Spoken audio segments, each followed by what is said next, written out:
Vamos abrir o Salmo 92. Eu não vou falar de Palmeiras e nem de Palmeiras.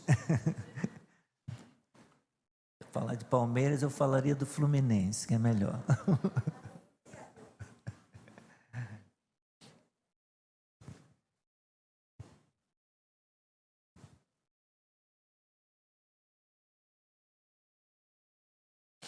Almir, tudo bem? Sempre bom ter vocês aqui, tá?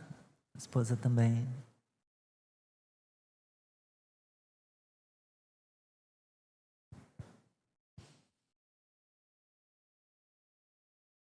Hino de gratidão a Deus. Salmo. Cântico para o dia de sábado. Essa segunda linha aí do título também faz parte do título do Salmo.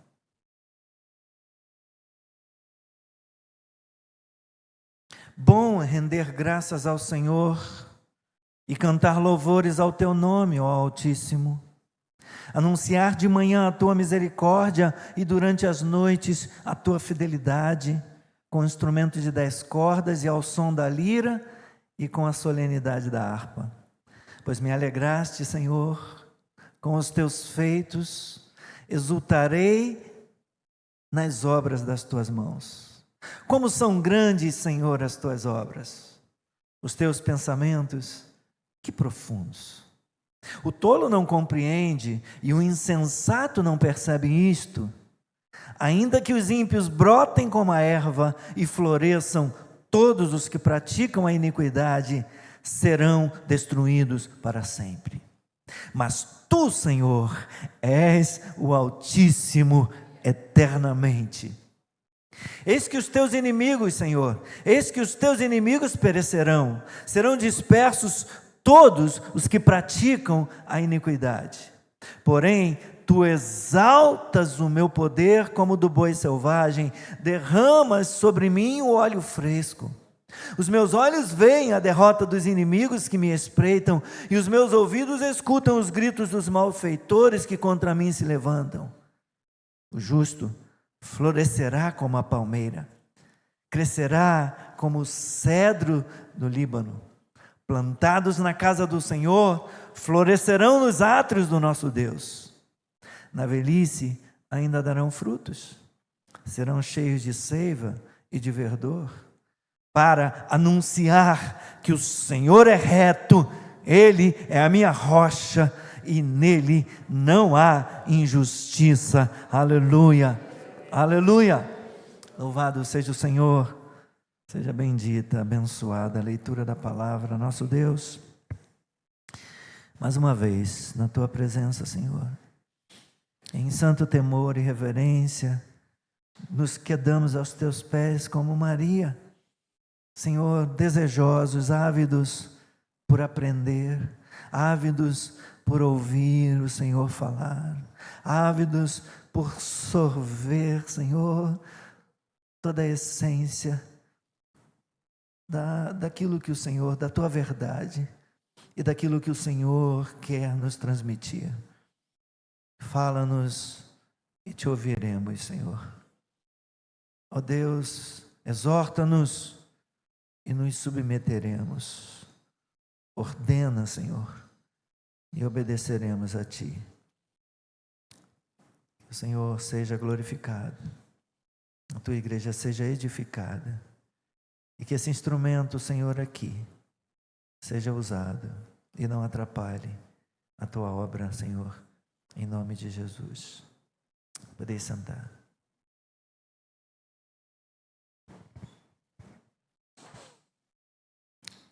Em 2005 houve um tsunami na Indonésia.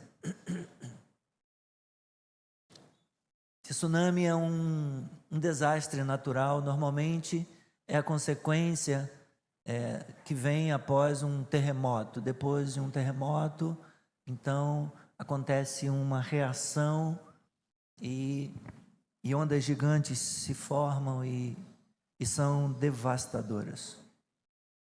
E esse tsunami de 2005 na Indonésia destruiu prédios e estruturas muito resistentes.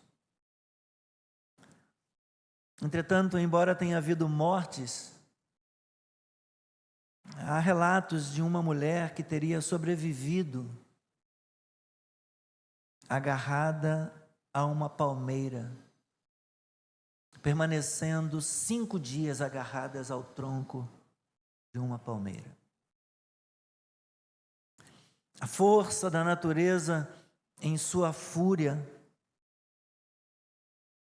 capaz de destruir construções de concreto e aço juntos,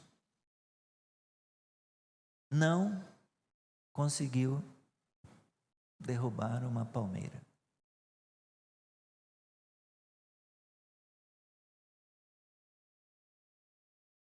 Isabela, tudo bem?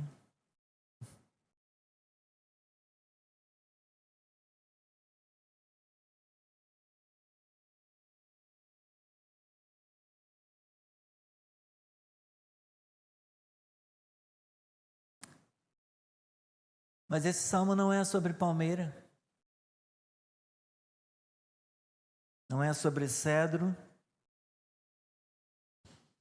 Embora eles apareçam, embora sejam usados metaforicamente no texto, em referência aos justos.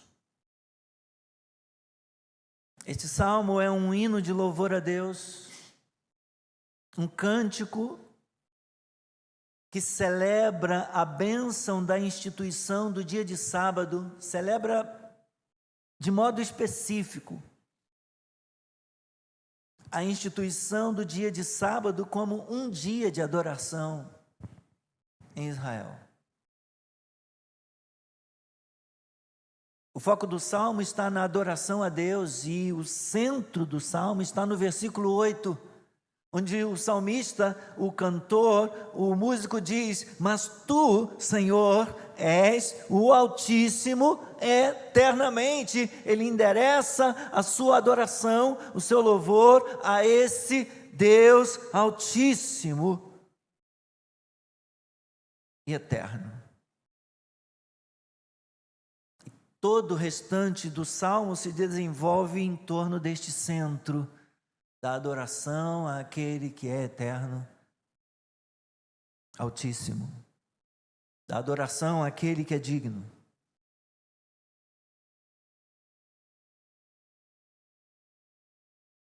Então a primeira parte do salmo destaca o valor do culto a Deus, o valor do culto semanal, da oportunidade, do privilégio de estar diante de Deus. E por isso eu falei que faz parte aqui, né? Ele informa, essa segunda linha aqui abaixo do título, ela informa, ela traz conteúdo a respeito do salmo. É o único salmo, meus irmãos, especificamente ligado ao dia de sábado, ao culto, à adoração a Deus, nesse dia determinado como um dia de descanso para a glória de Deus. Versículos 1 a 4. É bom render, é bom dar graças ao Senhor, é bom cantar louvores ao nome dEle, ao nome do Eterno, ao nome do Altíssimo. É bom anunciar de manhã a misericórdia dEle e durante as noites falar da sua fidelidade, com instrumentos de 10 cordas, ao som da lira, com a solenidade da harpa. Pois me alegraste, Senhor, com os teus feitos, exultarei nas obras das tuas mãos. Adorar a Deus é bom, o culto a Deus é bom, o louvor a Deus é bom, seja no culto particular, no culto privado, seja no culto público, seja cantando só voz, com a voz oferecendo louvor a Deus, seja com acompanhamento dos instrumentos do louvor. O culto é algo bom, a adoração a Deus é algo bom que o crente faz. Isso era verdadeiro lá no contexto de Israel, no sábado. Isso é verdadeiro aqui, agora, no domingo, no nosso contexto. Cultuar a Deus, meus irmãos, é intrinsecamente certo e é pessoalmente agradável e bom, seja lá no dia que for, seja numa segunda-feira para orar à noite, ou quarta-feira de manhã, ou quinta-feira à tarde, ou sábado, ou domingo, mas é bom. É bom que a gente tenha tempo para Deus, que a gente tenha tempo para se dedicar a Deus, para se consagrar a Deus, para se dar, ou para dar graças. Render é entregar, render é dar. Dar graças a Deus, cantar louvores ao nome desse Deus, anunciar de manhã e de noite suas bondades, suas virtudes, sua misericórdia, sua fidelidade.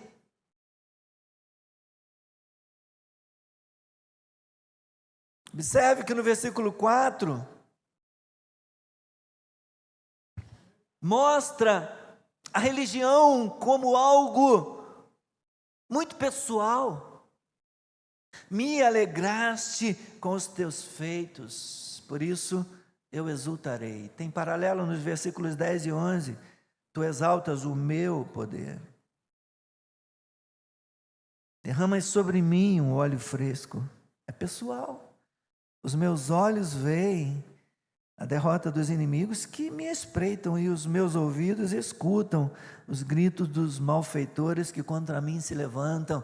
Tem algo pessoal do meu culto, do meu serviço, da minha gratidão, da minha adoração, do meu louvor a Deus, e de como do resultado disso da minha vida, a partir do meu envolvimento, do meu relacionamento com esse Deus, a partir da minha fidelidade, da minha adoração a esse Deus, o que eu posso ver, o que eu posso perceber do cuidado, da providência, da proteção desse Deus, me guardando e me protegendo, mesmo quando eu ouço coisas, mesmo quando eu vejo pessoas espreitando, tramando contra.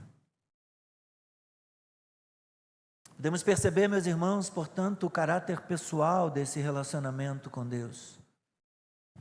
Esse é o salmo da minha alegria no Senhor. Me alegraste, Senhor.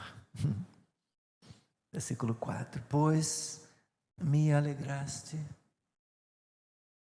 Às vezes a gente vai seguindo, a gente vai caminhando, a igreja vai sempre caminhando, a vida vai entrando numa rotina e a gente vai perdendo a alegria e a gente vai se esquecendo da fidelidade, da misericórdia, do louvor, e vai se esquecendo da alegria. Me alegraste, Senhor, e eu exultarei. A NVI fala de cantar de alegria, não sei se alguém está com a NVI aí, nova versão internacional, cantar de alegria. Alegria é emoção, mas tem a alegria e a sua expressão, a emoção e a sua expressão. Me alegraste, eu exultarei. Tem coração, tem voz, mas também tem coração. A voz expressando aquilo que está internalizado, aquilo que está já de cor e salteado no coração, aquilo que vem de dentro, tem coração e voz. Me alegraste e eu exultarei. E qual? Ou quais eram as motivações do salmista? Quais eram as motivações do adorador? A razão da sua alegria.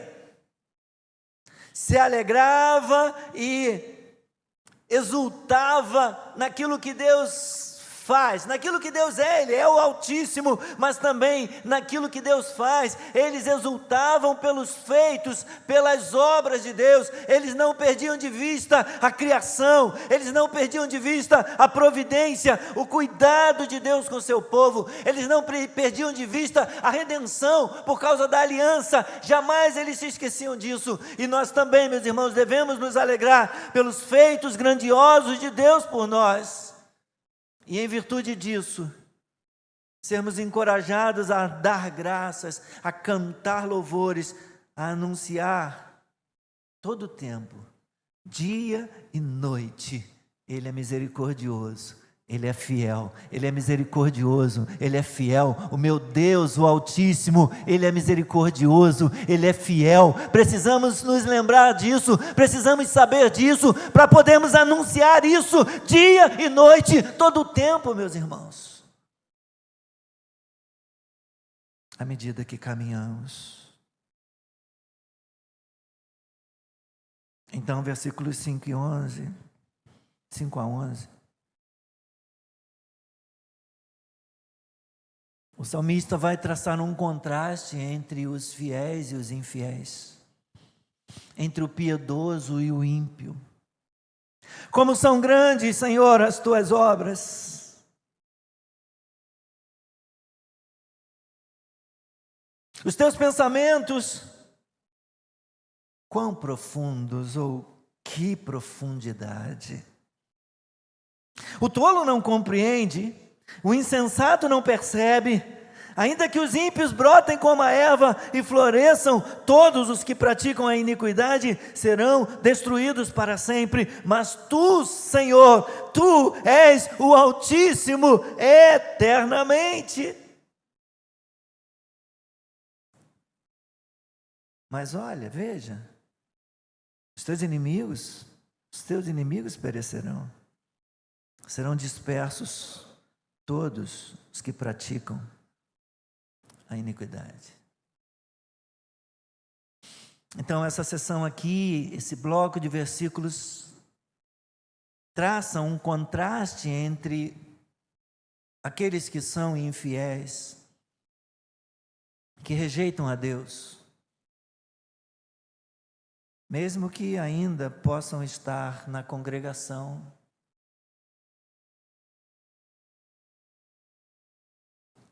São chamados no texto de tolo, insensato, ímpios, inimigos de Deus, todos os que praticam a iniquidade, e aqueles,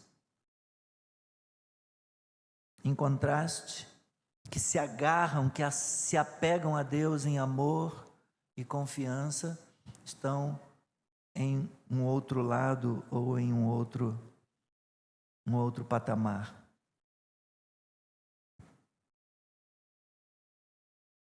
O tolo não compreende, o insensato não percebe a grandeza do que Deus faz e a profundidade e a seriedade dos pensamentos de Deus, nem tampouco o alcance do poder desse Deus.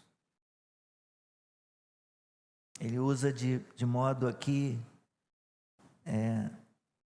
esses sinônimos todos, aplicando-os àqueles que andam na contramão, àqueles que rejeitam a Deus, chamando-os de tolo, insensato, ímpios, todos os que praticam a iniquidade, inimigos, todos os que praticam a iniquidade. Do outro lado, falando dos fiéis, daqueles que se agarram, que se apegam a Deus em amor e confiança, nós temos aí o eu do salmista, né, que canta, me alegrarei, exultarei, no versículo 4. E aí os pronomes meus e mi e mim no versículos 10 e 11. Tu exaltas o meu poder, derramas sobre mim o óleo fresco, os meus olhos veem a derrota dos inimigos que me espreitam, os meus ouvidos escutam os gritos dos malfeitores que contra mim se levantam.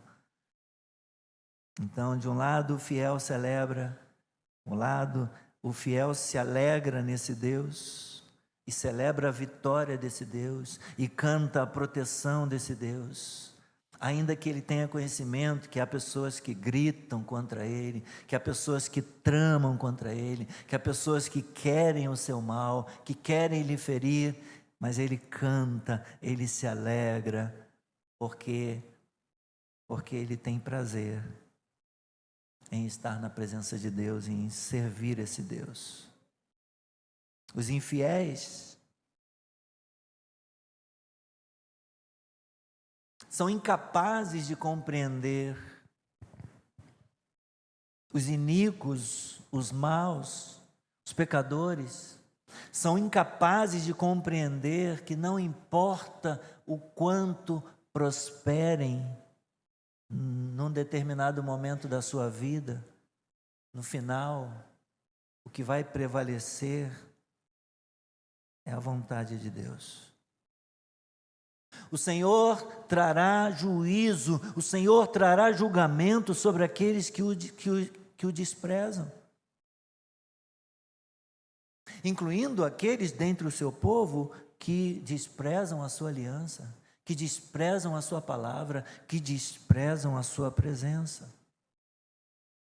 Deus, que é o Altíssimo eternamente, Ele mostra, Ele revela abertamente aqueles que lhe são fiéis. A gente costuma cantar uma canção que diz: o Senhor conhece os que são seus. Deus conhece os que são seus verdadeiramente. E Deus faz distinção, meus irmãos. Deus distingue para si o piedoso, mas Deus distingue também o ímpio.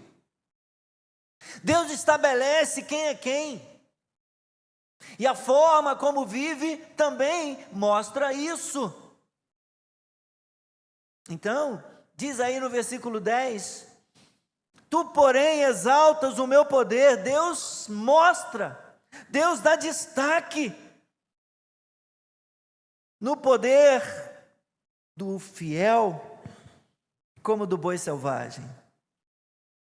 Um símbolo aqui de autoridade, a palavra aqui usada é a palavra chifre, que tem a ver com poder, com autoridade.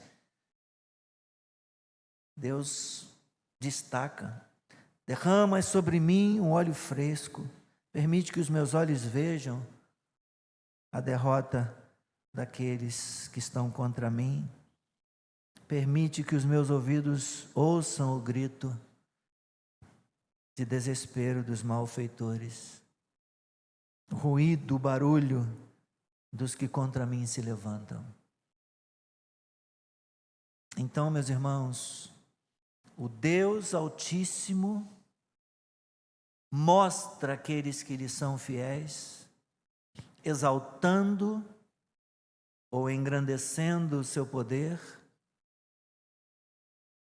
E os termos aqui, meus olhos veem, meus ouvidos escutam, indicam que a destruição dos ímpios, que pareciam tão prósperos e tão perigosos no versículo 7,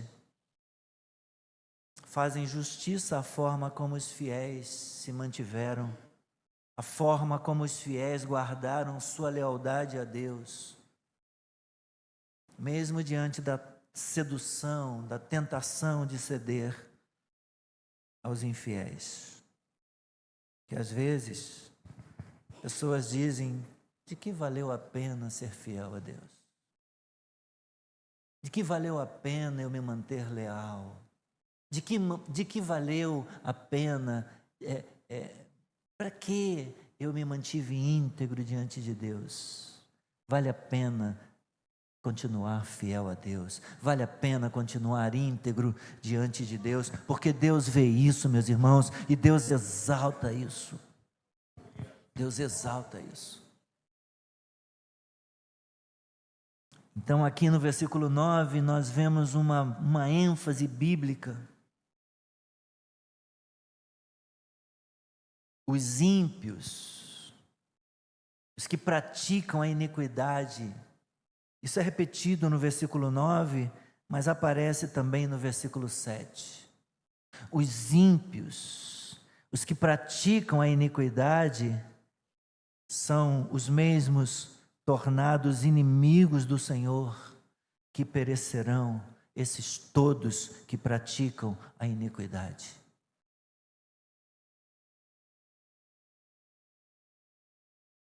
Aqueles que praticam a iniquidade, estes ímpios que rejeitam e que não obedecem a Deus, eles se transformam nos inimigos, esses que praticam a iniquidade, os quais serão destruídos, os quais perecerão. Os ímpios estão contra Deus, meus irmãos, e a consequência de se colocarem em oposição a Deus, de se colocarem contra Deus, a consequência disso será a destruição. Eles perecerão. A menos que se arrependam, a menos que se convertam dos seus maus caminhos. E assim, eu ouvi isso um dia desses, o que eu vou falar, do Paul Washer, falando que não é verdade esse ditado de que Deus ama, Deus odeia o pecado, mas ama o pecador. Vi no Instagram de alguém essa fala do Paul Washer. É mentira isso. E é mentira mesmo. Isso precisa ser consertado.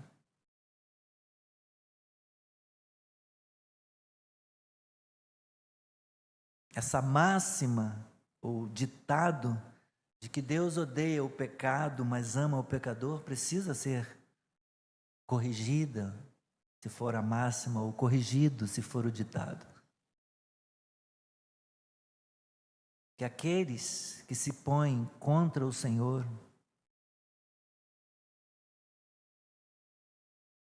precisam saber que Deus está pessoalmente contra eles. E o que o texto nos mostra? Quem está contra Deus é inimigo de Deus, e quem é inimigo de Deus, que pratica iniquidade, o pecador, quem pratica iniquidade é o pecador. O pecador se coloca na posição de inimigo de Deus, e como inimigo de Deus, o que o salmista diz? Os teus inimigos, Senhor, os teus inimigos perecerão, serão destruídos todos os que praticam a iniquidade.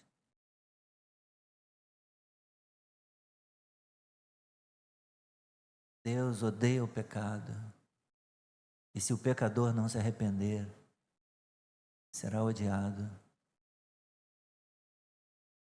e destruído.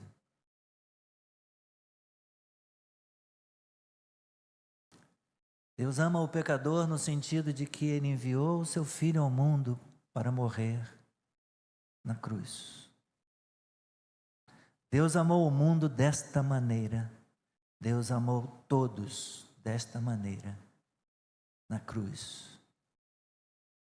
Quem não reconhece a obra de Jesus Cristo na cruz, rejeita o amor de Deus, se põe contra Deus e perecerá.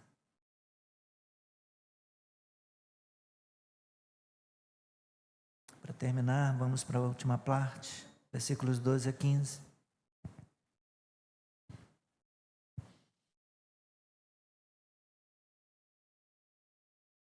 O justo florescerá como a palmeira, crescerá como o cedro no Líbano. Plantados na casa do Senhor, florescerão nos átrios do nosso Deus. Na velhice ainda darão frutos, serão cheios de seiva e verdor, para anunciar que o Senhor é reto. Ele é minha rocha, e nele não há injustiça. Aleluia. Aleluia. Aqui, meus irmãos, nesse bloco de versículos, nós vemos destacada a segurança permanente desfrutada pelo justo. Quem é justo? Quem é justo, levanta a mão. Pode levantar a mão, se você creu em Jesus Cristo e foi lavado no sangue de Jesus, pode levantar a mão, é justo. E não sou eu que estou dizendo que você é justo, a Bíblia diz que Deus declara justo todo aquele a quem Deus imputa a justiça de Cristo. Jesus é a justiça de Deus, Deus imputa essa justiça de Jesus Cristo na vida do pecador, e de modo que ele se torna justo e justificador daquele que tem fé em Jesus. Então, posso levantar a minha mão, eu sou, como disse Lutero, ao mesmo tempo, simultaneamente, justo e pecador. Eu sou um pecador redimido. Eu continuo pecador, mas eu fui justificado. Porque eu recebi a justiça de outro, a justiça de Cristo. O justo é aquele que está em aliança com Deus. O justo é aquele que está em ordem com Deus. É aquele cuja vida está reconciliada com Deus, porque foi justificado. Não é porque ele é bonzinho, não é porque ele é certinho, não é porque ele é perfeito, mas é porque ele foi justificado pela obra perfeita de Jesus Cristo na cruz. Esse justo florescerá como a palmeira, versículo 12. O salmista está fazendo um contraste aqui. Isso é um contraste com o ímpio que está contra Deus, na prática da iniquidade, na sua vida pecaminosa. O ímpio brota como grama, brota como erva, que denota fragilidade, que denota transitoriedade. Erva é algo que a gente pode arrancar com a mão. O justo cresce como uma palmeira que às vezes nem um tsunami derruba.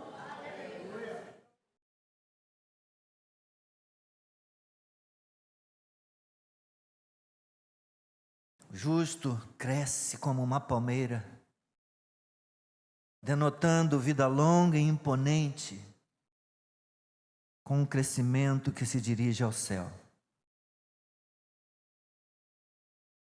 Palmeira não cresce assim, palmeira cresce assim.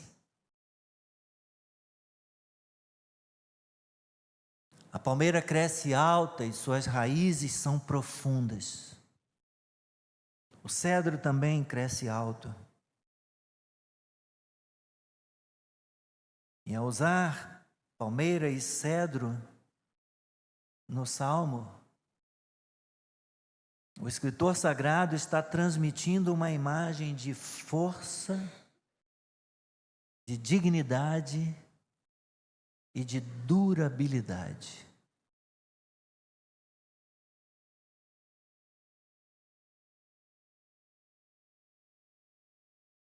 A palavra plantados aqui no versículo 13, ela também significa transplantados, literalmente significa transplantados. Foram trazidos para uma nova posição pela vontade e trabalho do jardineiro. O jardineiro escolheu a muda, o jardineiro escolheu a planta, o jardineiro transplantou a planta e colocou onde ele queria no seu jardim. Plantados na casa do Senhor, florescerão nos átrios do nosso Deus. Isso indica residência permanente na presença de Deus.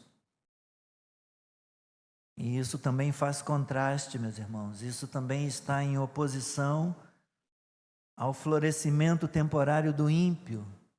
O ímpio brota como uma erva. Erva na Bíblia existe para ser queimada. Lembra disso? Cortada e queimada, jogada no fogo. A vida, nós somos como uma erva. Ele está fazendo um contraste aqui. A erva é passageira. A erva não tem durabilidade. A erva é frágil e está destinada para a destruição. Seu florescimento é temporário, porque está condenado à destruição, como vimos no versículo 7. Mas o justo, ele está plantado para ter uma residência permanente, ele foi transplantado e está destinado a permanecer na presença de Deus.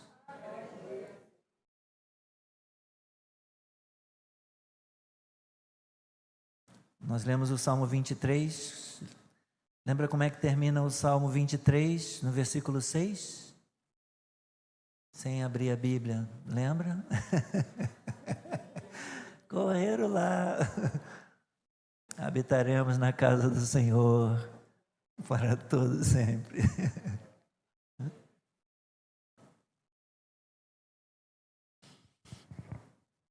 Nós fomos transplantados, meus irmãos. Nós fomos transplantados, podados, sachados. Toda praga foi erradicada da nossa planta e nós fomos fixados pelo Senhor, de modo a florescer na presença dEle. Na velhice, versículo 14, ainda darão frutos. Todo mundo gosta quando lê esse versículo aqui, né? Os novinhos pensam, até quando eu for velho eu vou dar fruto. Os velhos celebram, né? Coisa boa. Aqueles que estão ficando velhinhos como eu também, que estão na transição aí. Mas sabe, irmã Luzia,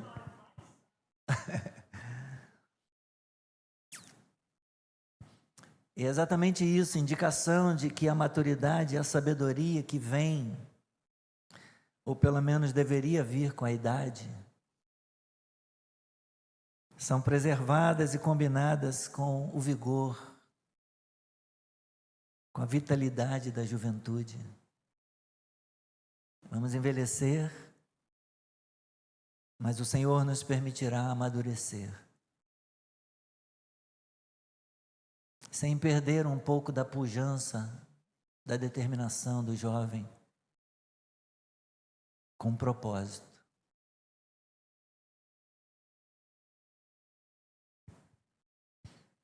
Para quê? Que a gente floresce como a palmeira, plantado na casa do Senhor, para florescer nos atos do nosso Deus, dar fruto na velhice, ser cheio de seiva e de verdor. Qual a finalidade disso? Qual é o propósito disso, irmãos?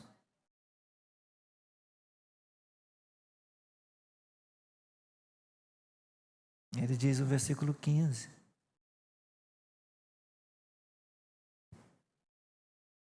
Para anunciar. Ele já falou isso lá no início, no versículo 2.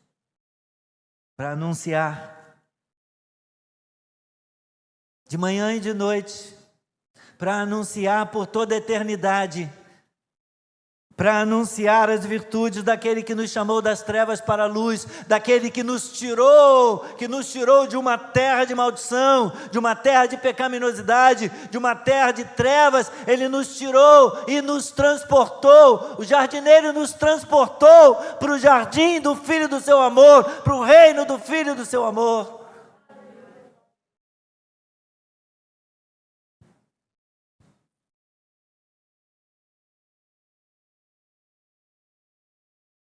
O Senhor é reto, o Senhor é justo, e nele não há injustiça, nele não habita injustiça, nele não habita o mal.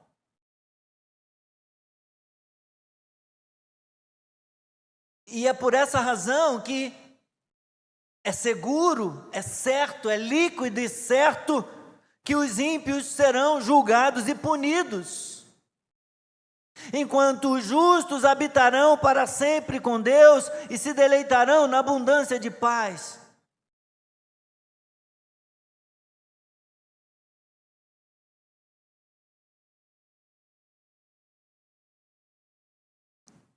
O Altíssimo escolheu pessoas e separou um povo para si, para anunciar as suas virtudes.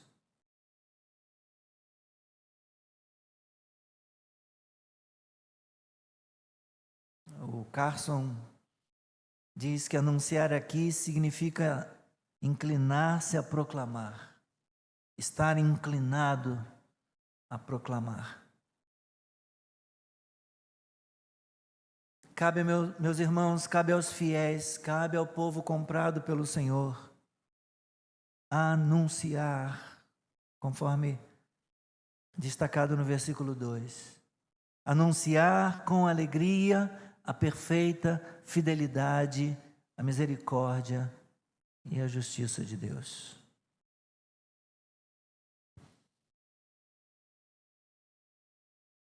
Portanto, essa passagem com sua aura de vitalidade permanente, ela nos permite ansiar pela eternidade na presença de Deus. Nós que fomos justificados pelo sangue de Jesus Cristo, aleluia, nós que fomos reconciliados com Deus, nos permite esse texto, nos permite essa passagem, ansiar, esperar, viver com expectativa santa pela eternidade na presença de Deus, louvando e adorando o Senhor. Quantos desejam habitar na presença do Senhor? Oh, eu quero habitar no abrigo de Deus, só ali encontrarei paz e profundo amor. Meu prazer é com Ele, comunhão desfrutar, para sempre seu nome louvar.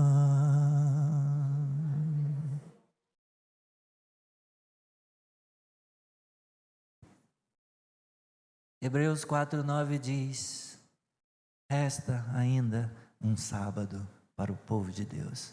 Resta ainda um descanso para o povo de Deus. Nós entraremos neste descanso porque fomos justificados por Jesus.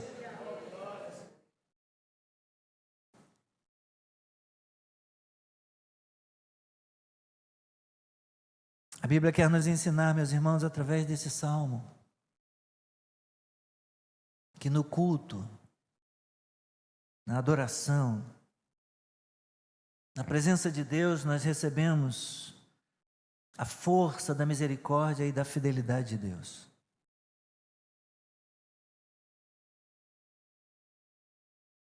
Somos renovados cada vez que congregamos, cada vez que nos reunimos, cada vez que nos encontramos diante do altar, na presença de Deus, somos renovados, recebemos poder, recebemos a força da graça, da misericórdia e da fidelidade de Deus.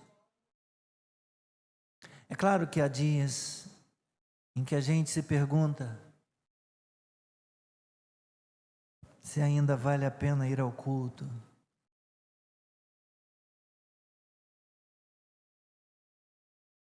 Se ainda vale a pena adorar a Deus.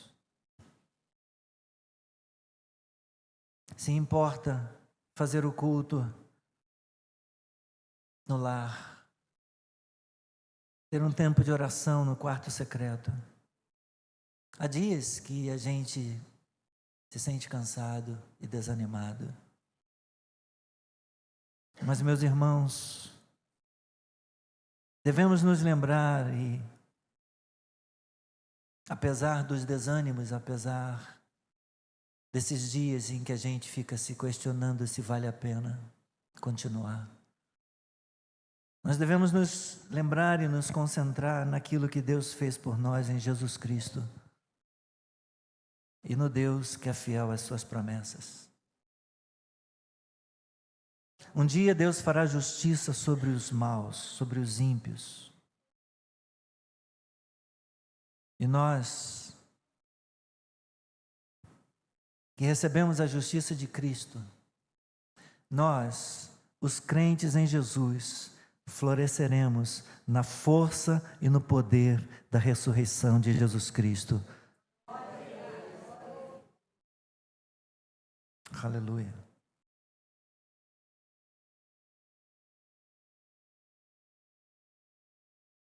Você tem vivido como justo? Ou tem vivido como ímpio?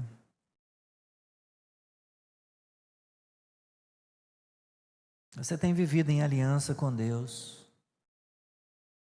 andando com Ele, ou como se estivesse fora da aliança, andando em direção contrária a Deus.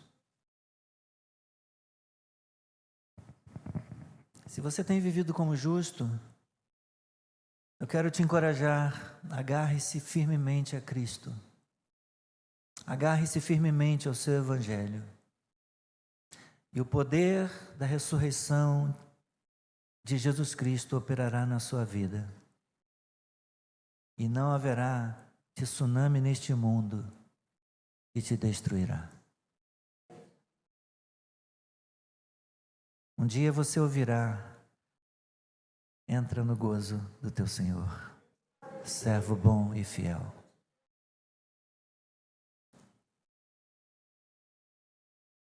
Mas ao que tem andado em rebeldia, na contramão de Deus, eu digo: arrependa-se, arrependa-se dos seus pecados.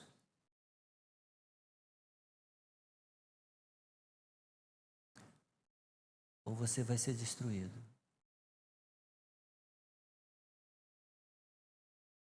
Ou você vai perecer. Entregue-se pela fé a Jesus Cristo. Receba perdão e vida.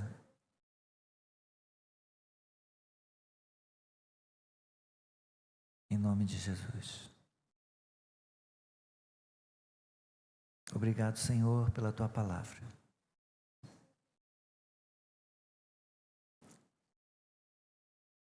Tu és o Altíssimo eternamente.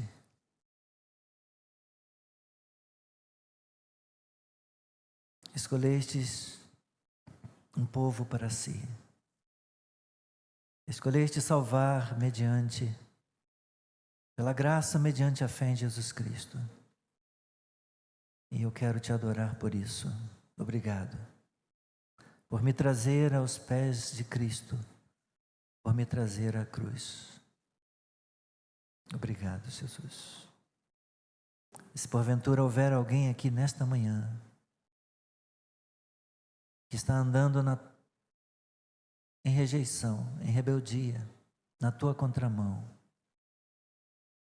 fala o coração nesta manhã, Senhor. Eu te peço, não deixe que se perca, mas traga-o aos teus pés, traga-o diante do teu altar nesta manhã, em nome de Jesus. Com todas as cabeças curvadas, meus irmãos, eu não posso sair daqui sem fazer isso.